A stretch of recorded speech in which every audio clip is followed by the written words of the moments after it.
10 taon ang lumipas bago muling nagtipon ang klase ni na Marco. Isa-isa silang dumating sa resort, bit-bit ang sari-saring kwento ng tagumpay at kabiguan.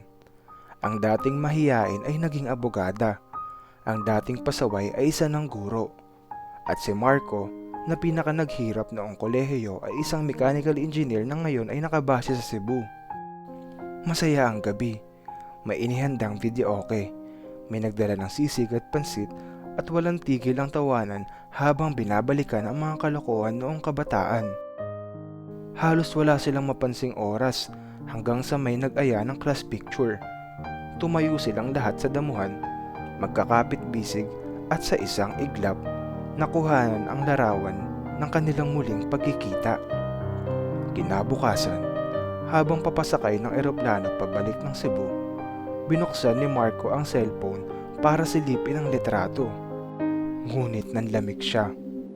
Putol ang ulo niya sa larawan. Tila ba hindi siya dapat nandoon? At bago pa siya makapagsalita, yumanik ang buong eroplano kasabay ng pagdilim ng paligid.